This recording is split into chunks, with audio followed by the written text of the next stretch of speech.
오늘 우리에게 주신 하나님 말씀은 구약성경 전도서 7장 11절부터 18절 말씀입니다. 지혜는 유산같이 아름답고 햇빛을 보는 자에게 유익이 되도다. 지혜의 그늘 아래에 있음은 돈의 그늘 아래에 있음과 같으나 지혜에 관한 지식이 더 유익함은 지혜가 그 지혜에 있는 자를 살리기 때문이니라. 하나님께서 행하시는 일 보라. 하나님께서 굳게 하신 것을 누가 능히 곧게 하겠느냐. 형통한 날에는 기뻐하고 공고한 날에는 되돌아보아라. 이 두 가지를 하나님이 병행하게 하사 사람이 그의 장래일을 능히 헤아려 알지 못하게 하셨느니라. 내 허무한 날을 사는 동안 내가 그 모든 일을 살펴보았더니 자기의 의로움에도 불구하고 멸망하는 의인이 있고 자기의 악행에도 불구하고 장수하는 악인이 있으니 지나치게 의인이 되지도 말며 지나치게 지혜자도 되지 말라. 어찌하여 스스로 패망하게 하겠느냐. 지나치게 악인이 되지도 말며 지나치게 음해한 자도 되지 말라. 어찌하여 기한 전에 죽으려고 하느냐. 너는 이것도 잡으며 저것에서도 내 손을 놓지 아니하는 것이 좋으니 하나님을 경외하는 자는 이 모든 일에서 벗어날 것임이니라. 아멘. 우리가 살아가는 세상은 돈 없이는 살아갈 수 없는 세상입니다. 이 세상을 살아감에 있어서 돈만큼 소중한 것도 없고 돈만큼 우리 생활과 밀접한 것도 없습니다. 한순간도 돈 없이 살아갈 수 없는 것이 우리의 현실입니다. 그런데 이 돈에 대하여 어떤 사람은 복이라고 말하고 어떤 사람은 화라고 이야기합니다. 어떤 사람은 선이라고 이야기하고 어떤 사람은 악이라고 이야기합니다. 여러분들은 어떻습니까? 돈이 복입니까? 아니면 화입니까? 사실 돈은 복도 아니고 화도 아니고 선도 아니고 악도 아닙니다. 돈은 그냥 돈일 뿐입니다. 돈은 선과 악 그리고 화와 복이 될 만한 것이 못 됩니다. 성경은 돈에 대하여 다음과 같이 말합니다. 디모데전서 6장 10절입니다. 돈을 사랑함이 일만하게 뿌리가 되나니 이것을 탐내는 자들은 미혹을 받아 믿음에서 떠나 많은 근심으로써 자기를 찔렀도다. 성경은 돈을 사랑하는 것이 일만 악의 뿌리가 된다라고 말합니다. 돈 자체가 일만 악의 뿌리가 되지는 않는다라는 것입니다. 무엇을 이야기하는 것입니까? 돈은 그냥 돈이라는 것입니다. 그런데 이것을 구별하지 못하면 엉뚱한 결론에 이르게 되어 돈을 죄악시하는 금욕주의에 빠지게 됩니다. 그러나 이것은 잘못된 생각입니다. 돈 자체가 우리에게 복을 주고 화를 주는 것이 아니라 돈에 대한 우리의 생각과 자세에 따라서 돈은 화가 되기도 하고 복이 되기도 합니다. 선이 되기도 하고 악이 되기도 한다라는 것입니다. 세상 그 누구와도 비교할 수 없을 정도로 많은 재산을 가졌던 솔로몬은 돈과 지혜에 대하여 다음같이 이야기합니다. 오늘 본문 11절입니다. 지혜는 유산같이 아름답고 햇볕을 보는 자에게 유익이 되도다. 아멘. 솔로몬은 지혜는 유산같이 아름답고 햇빛을 보는 자에게 유익이 된다라고 이야기합니다. 여기서 유산이란 재산, 즉 물질을 이야기합니다. 그런데 유산 가치에 대해서는 다음에 두 가지로 생각할 수 있습니다. 왜냐하면 가치를 의미하는 히브리어 임이라는 단어는 뭐뭐 가치를 의미하는 like뿐만 아니라 뭐뭐와 함께를 의미하는 with로도 번역할 수 있기 때문입니다. 그러므로 이것을 유산 가치라고 번역할 경우에는 지혜는 돈처럼 아름답다, 귀하다라는 뜻이 됩니다. 그리고 유산과 함께라고 번역할 경우에는 지혜는 돈과 함께 있을 때 아름답고 더욱 빛나고 가치가 있게 된다라는 뜻이 됩니다. 무엇을 의미하는 것입니까? 지혜가 돈같이 귀한 것이지만 솔로몬이 인생을 살아보니 세상은 지혜만 가지고는 안 되더라는 것입니다. 지혜와 함께 돈이 있어야 대접도 받더라는 것입니다. 그러한 예에 대하여 솔로몬은 다음과 같이 설명합니다. 전도서 9장 15절입니다.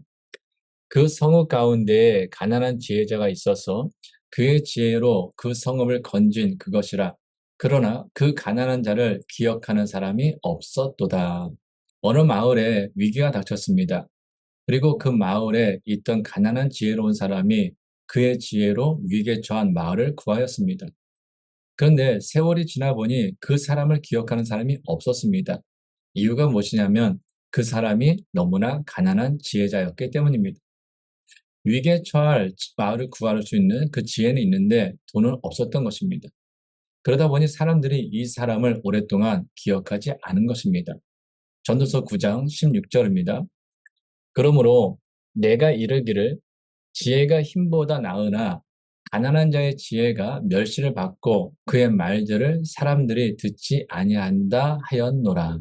솔로몬의 말처럼 가난한 사람의 지혜가 멸시를 받고 가난한 사람의 말을 듣지 아니하는 것이 세상입니다.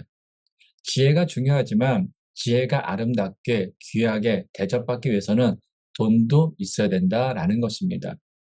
물론 이와 같은 솔로몬의 이야기에 대해서 동의하는 사람도 있고 동의하지 않는 분도 있을 것입니다.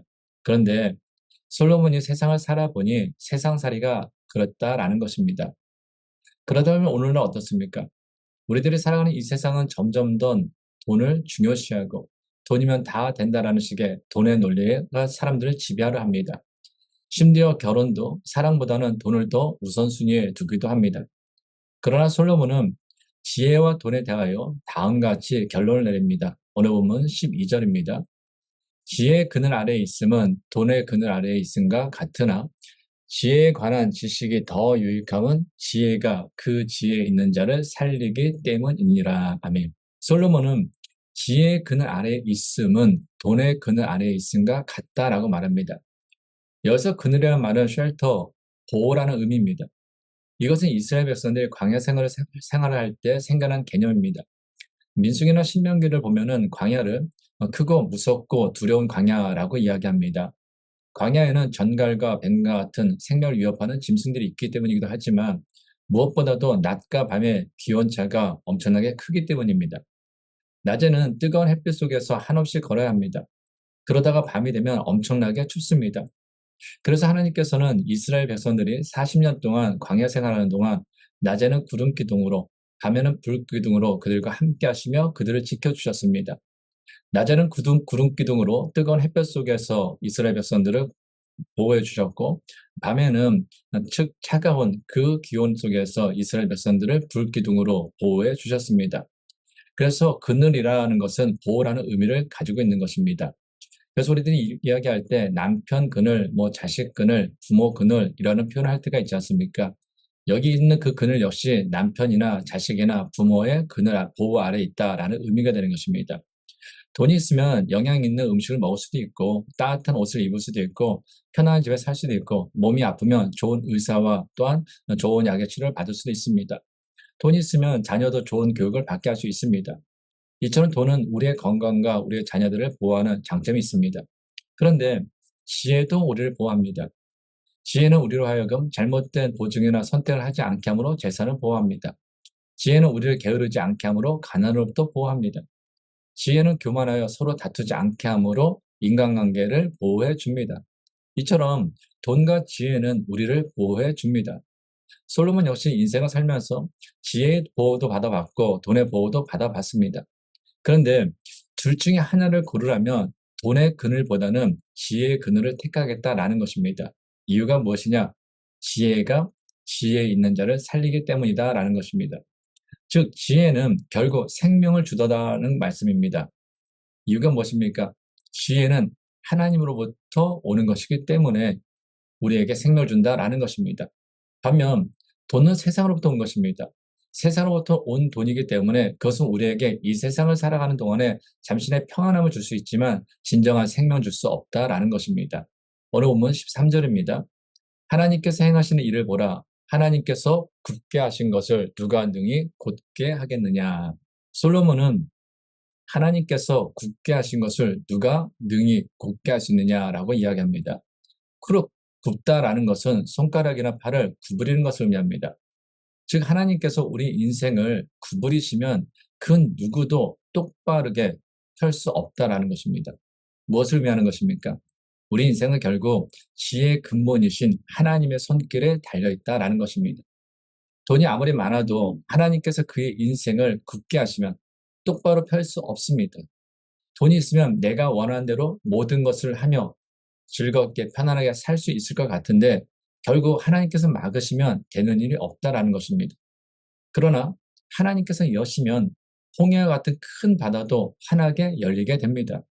이처럼 우리 인생은 지혜의 근본이신 하나님의 손길 안에 달려있기 때문에 솔로몬은 돈과 지혜 가운데 지혜를 선택하고 붙잡았던 것입니다. 그러면 우리는 이 세상을 살아가면서 돈을 붙잡기 위해서 주어진 시간과 생명을 사용해서는 안 됩니다. 하나님께서 주시는 그 지혜를 붙잡고 삶으로 우리는 이 인생 가운데서 굽어진 인생이 아니라 하나님 안에서 아름답게 똑바로 펼쳐진 그 인생을 살아가야 할 것입니다. 오늘 본 14절입니다. 형통한 날에는 기뻐하고 공고한 날에는 되돌아보아라. 이 두 가지를 하나님이 병행하게 하사 사람이 그의 장래일을 능히 헤아려 알지 못하게 하셨느니라. 아멘. 우리는 인생을 살면서 날마다 행복한 날, 평안한 날, 형통한 날만 있으면 좋겠다라고 생각합니다. 그럼 정말로 행복할 것입니다. 날마다 찬양할 것입니다. 그런데 우리 인생에는 우리가 원하는 것처럼 형통한 날만 있지 않죠. 세웅지마라는 말처럼 좋은 날도 있고 어떨 때는 갑작스럽게 폭풍우도 불기도 하고 감당하기 어려운 위기가 닥치기도 하는 것이 우리 인생입니다. 피하고 싶지만 외면하고 싶지만 그 피할 수 없는 거 언젠가는 갑자기 찾아오는 그 공고한 날 고난의 시간을 우리는 당해야만 하는 것이 또한 인생이다라는 것입니다. 그렇다면 우리 인생 가운데 고난이 닥쳤을 때 어떻게 해야 합니까? 솔로몬은 곤고한 날에는 되돌아봐라 이야기합니다. 되돌아본다라는 것은 결국 생각한다라는 것입니다. 생각을 잘 해야 된다라는 것입니다. 이스라엘 백성들이 광야 생활에서 어려움을 당했습니다. 하나님께서 보호해 주셨지만 그들 안에는 때로는 공고한 날을 맞이할 때가 있었습니다. 근데 그들은 그럴 때마다 불평했습니다. 원망했습니다. 감사를 잊어버렸습니다. 심지어 이집트에서 노예 생활하는 자신들을 구원해 준 그 모세와 또한 하나님을 향하여서 원망하기도 했습니다. 이유가 무엇입니까? 생각을 잘못했기 때문입니다. 그들을 구원해 주신 그 하나님의 은혜를 잊어버렸기 때문입니다. 그 고난 가운데서 생각을 잘못하다 보니 그들은 늘 언제나 불평하고 원망하고 심지어 하나님 앞에서도 불평과 원망을 늘어놓는 그 어리석은 인생이 될 수밖에 없었다라는 것입니다. 우리 역시 마찬가지입니다. 고난이 닥쳤을 때 제대로 생각하지 않으면 불평하고 감사를 잊어버리고 하나님을 원망하게 됩니다. 그러나 고난이 닥쳤을 때 제대로 생각하게 되면 자신의 잘못을 깨닫게 되고 회개하게 되고 감사를 회복하게 됩니다. 왜냐하면 대부분의 고난의 원인은 하나님이 아니라 상황이 아니라 자기 자신, 나 자신에게 있기 때문입니다. 나의 잘못된 선택, 나의 잘못된 판단, 나의 잘못된 인간관계, 나의 욕심이 인생 가운데 경험하지 않아도 될 고난을 경험하게 하도록 만들기 때문에 우리가 고난을 경험하는 것이 대본이다라는 것입니다. 그럼에도 고난 중에 잘못 생각하는 사람들은 불평과 불만을 늘어놓으며 다른 사람을 원망하고 환경을 원망하고 하나님을 원망합니다. 그러면 우리는 인생 가운데 뜻하지 않은 고난을 닥쳤을 때는 믿음으로 말씀으로 겸손하게 자기 자신을 돌아보면서 바르게 생각해야 합니다. 그때 우리 인생 가운데 닥친 고난은 위기가 아니라 하나님의 은혜를 경험하는 축복의 통로가 될 것입니다. 오늘 본문 15절입니다. 내 허무한 날을 사는 동안 내가 그 모든 일을 살펴보았더니 자기의 의로움에도 불구하고 멸망하는 의인이 있고 자기의 악행에도 불구하고 장수하는 악인이 있으니 인생을 살면서 정말로 이해되지 않는 것이 있다면 그것은 악한 사람들은 다 망해야 될 것 같은데 실제로 그들이 너무 잘 산다라는 것입니다. 근데 반면 믿음으로 선을 행하고 말씀대로 살려고 열심히 신실하게 살았던 그 사람들이 때로는 시험에 떨어지기도 하고 병에 걸리기도 하고 교통사고를 당하기도 하고 괴로움을 겪는다라는 것입니다. 정말 이해가 되지 않습니다. 아무리 열심히 노력해도 노력한 만큼 이루어지지 않는 그 현실 앞에 신음만 깊어질 뿐입니다. 이러한 현실을 경험한 시편 기자는 다음과 같이 고백합니다. 좀 더 쉬운 이해를 위해서 표준 세번역 성경으로 보겠습니다. 시편 73편 6절부터 9절입니다. 오만은 그들의 목걸이요 폭력은 그들의 나들이 옷이다. 그들은 피동피동 살이 쪄서 거만하게 눈을 치켜뜨고 다니며 마음에는 헛된 상상이 가득하며 언제나 남을 비웃으며 악에 찬 말을 쏘아붙이고 거만한 모습으로 포건하기를 즐긴다. 입으로는 하늘을 비방하고 혀로는 땅을 휩쓸고 다닌다. 악인에게 있어서 오만과 폭력은 목걸이와 나들이 옷과 같은 액세서리입니다. 그들은 항상 다른 사람을 무시하고 자기만 잘난 것처럼 다른 사람에 대하여 폭력을 일삼습니다. 또한 그들은 피동피동 살이 쪄서 거만하게 눈을 치켜뜨고 다니며 마음에는 헛된 상상이 가득하고 또한 언제나 남을 비웃고 악의 찬말을 쏟아붙입니다. 거만한 모습으로 포건하기를 즐깁니다. 심지어 입으로는 하늘을 비방하고 혀로는 땅을 휩쓸고 다닙니다. 얼마나 악하고 얼마나 교만하고 얼마나 무례한지 모릅니다. 그럼에도 그들의 삶은 너무나 형통해 보입니다. 시편 73편 4절 5절입니다. 그들은 죽을 때에도 고통이 없으며 몸은 멀쩡하고 윤기까지 흐른다. 사람들이 흔히들 당하는 그런 고통이 그들에게는 없으며 사람들이 의뢰당하는 재앙도 그들에게는 아예 가까이 가지 않는다. 오만과 폭력을 엑소서리처럼 행하는 이 악한 사람들은 마땅히 하나님의 심판을 받아야 하는데 오히려 이 사람들은 형통한 인생을 살고 있었습니다. 죽을 때에도 고통이 없었고 뭘 먹고 다니는지 몸에는 윤기가 흘렀습니다. 사람이라며 흔들 당하는 고난도 재앙도 없었습니다. 여러분들도 인생을 사는 가운데 만나지 않았으면 좋았을 것 같은 그런 사람을 만난 경험이 있을 것입니다. 심지어는 시편 기자가 말하는 악인과 같이 악한 행동을 일삼는 사람들을 만나 물질의 손해도 보고 또한 마음고생을 한 경험도 있을 것입니다. 그런데 그처럼 온갖 악행을 일삼는 악인이 살아있을 때에도 형통한 삶을 살고 죽을 때도 고통 없이 평안히 죽는다면 여러분들의 마음은 어떻겠습니까? 화나지 않겠습니까? 어쩌면 법을 지키고 말씀을 지키고 착하게 살았던 자신의 인생이 억울하게 느껴지지 않겠습니까? 그런데 시편 73편을 기록한 시인은 기도하는 가운데 악인의 마지막에 대하여 다음과 같은 놀라운 사실을 깨닫게 됩니다. 시편 73편 18절입니다. 주님께서 그들을 미끄러운 곳에 세우시며 거기에서 넘어져서 멸망에 이르게 하십니다. 아멘. 시인은 기도하는 중에 주님께서 악인들의 삶을 미끄러운 곳에 세우셨다라는 사실을 깨닫게 됩니다. 미끄러운 것이 무엇입니까? 언제 넘어질지 모르는 불안한 장소를 이야기하는 것입니다. 즉, 악인들은 다른 사람들에게 악을 행하고 거짓을 일삼으므로 겉으로 보기에는 평안해 보이고 재산도 늘고 번영하는 것 같아 보이지만 실제로는 언제 미끄러울지 모르는 정말로 불안한 삶을 살고 있는 것이다 라는 것입니다. 육신의 눈으로 보기에는 편안해 보이지만 영적인 눈으로 보면 언제 미끄러져 넘어질지 모르는 그 얼음판을 걷는 것 같은 불안정한 인생을 사는 것이 바로 악인들의 삶이었던 것입니다. 시편 73편 19절입니다. 그들이 갑자기 놀라운 일을 행하고 당하고 공포에 떨면서 자취를 감추며 마침내 끝장을 맞이합니다. 시인은 기도하는 중에 어느 날 갑자기 그들에게 심판이 임할 것을 깨달았습니다. 그런데 그들에게 임하는 심판은 그들이 공포에 떨면서 이 땅에서 완전히 자취를 감추게 하는 무서운 것이었습니다. 성경은 악인과 의인의 마지막에 대하여 다음과 같이 증거합니다. 잠언 14장 31절 32절입니다. 가난한 사람을 억압하는 것은 그를 지으신 분을 모욕하는 것이지만 궁핍한 사람에게 은혜를 베푸는 것은 그를 지으신 분을 공경하는 것이다. 악한 사람은 자기의 악행 때문에 넘어지지만 의로운 사람은 죽음이 닥쳐도 피할 길이 있다. 하나님께서는 가난한 사람을 학대하는 자를 하나님을 멸시하는 것과 동일하게 여기십니다. 반면 가난한 사람을 불쌍히 여기는 자는 하나님을 공경하는 것과 동일하게 여기십니다.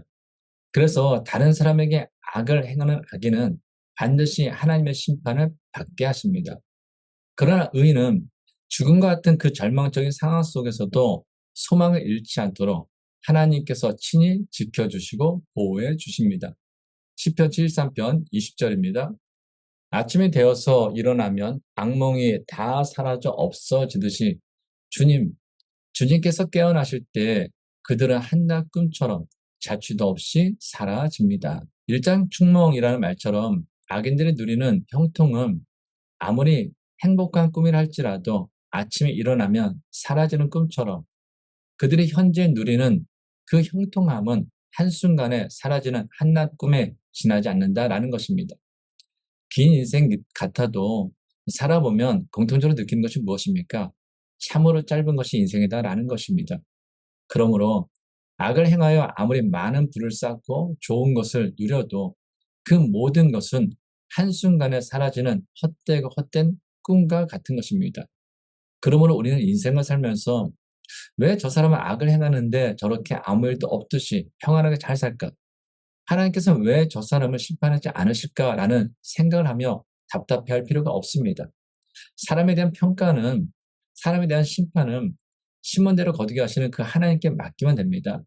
우리가 해야 할 것은, 우리가 정말로 힘써서 해야 할 것은 하나님을 경외하는 것입니다. 오늘 본문 18절입니다. 너는 이것도 잡으며 적어내서도 내 손을 놓지 아니하는 것이 좋으니 하나님을 경외하는 자는 이 모든 일에서 벗어날 것임이니라. 아멘.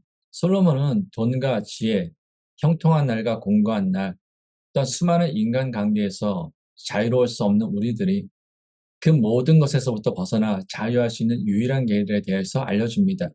그것은 바로 하나님을 경외하는 것입니다. 경외라는 것은 공경하면서 두려워한다라는 의미입니다. 그래서 경외를 영어 성경에서는 두려움을 의미하는 fear라는 단어를 사용합니다. 교회를 다니는 사람들에게 믿음이 있습니까? 라고 질문하면 아멘, 네 있습니다 라고 대답할 것입니다. 왜 그런 우스운 질문, 어린아이한테 질문할까? 라고 의아해하는 사람들도 있을 것입니다. 그런데 왜 믿음이 있는 교인들로 가득한 교회가 세상에서 빛과 소금의 역할을 온전히 감당하지 못하는 것입니까? 왜 믿음이 있는 교인들로 가득한 교회가 믿음이 없는 비그리스도인으로부터 비난과 조롱의 대상이 되는 것입니까? 왜 믿음이 있다는 그리스도인들이 이 세상에서 하나님의 자녀답게 살지 못하는 것입니까? 왜 믿음이 있다는 그리스도인들이 믿음이 없는 비그리스도인들과 같이 이 세상의 삶의 목적을 두고 이 세상에서 더 큰 부자가 되기 위해서, 더 큰 성공을 거두기 위해서, 더 큰 명예와 더 큰 권력을 가지기 위해서 그토록 애쓰는 것입니까? 혹시 그 이유가 그들이 말하는 그 믿음에는 하나님을 경외하는 마음, 즉 하나님을 두려워하는 마음이 없기 때문이 아닙니까? 하나님을 두려워하는 마음이 없으니 입으로는 믿음이 있다라고 말하면서도 마음으로, 말로, 행동으로 전혀 하나님을 두려워하지 않는 악인들과 같은 생각을 하고 말을 하고 행동을 하면서 살아가는 것이 아닙니까? 그래서 믿음이 있다는 그리스도인들로 가득한 교회가 비그리스도인으로부터 비난과 조롱의 대상이 되는 것은 아닙니까? 그래서 믿음이 있다는 그리스도인들이 일상의 삶 속에서는 믿음이 없는 비그리스도인과 다를 바 없는 삶을 살아가는 것이 아닙니까? 그래서 믿음은 하나님을 경외하는 것입니다. 하나님에 대한 경외, 하나님에 대한 두려움이 회복될 때 우리 그리스도인들이 회복되고 교회가 회복되고 사회가 회복되고 나라가 회복되고 세계가 회복될 것입니다. 하나님을 경외할 때 하나님을 두려워하는 그 믿음을 가질 때 우리는 비로소 참된 자유와 회복을 누리게 될 것입니다. 하나님 아버지, 교회는 세상에서 하나님부터 부름받은 하나님의 백성들이 모인 거룩한 신앙 공동체입니다. 그러므로 교회에 모인 사람들은 성도라는 그 이름에 합당하게 세상과 구별된 거룩한 삶을 살아가야 합니다. 그리고 그것은 하나님을 경외하는 마음, 하나님을 공경하면서 두려워하는 마음으로부터 시작됩니다. 하나님을 아버지라 부르는 저희의 믿음이 허공 속에서 공허하게 사라지는 의미 없는 소리가 되지 않기를 원합니다. 진심으로 저희의 믿음이 하나님을 공경하면서 두려워하는, 경외하는 마음의 고백이 되길 원합니다. 그래서 하나님에 대한 경외가 회복되어 저희 자신은 물론 가정과 교회, 사회와 나라가 회복되길 원합니다. 하나님을 경외하는 저희의 믿음이 온전히 회복되게 하옵소서. 이제는 우리 주 예수 그리스도의 은혜와 하나님의 크신 사랑과 성령의 교통하심이 하나님으로부터 부름받은 하나님의 자녀로서 하나님을 경외하는 마음으로 세상에서 빛과 소금의 역할을 다하며 살아가길 원하는 모든 성도들과 가정과 세우신 기업이 이제부터 영원까지 함께 하시기를 간절히 축원하옵나이다. 아멘.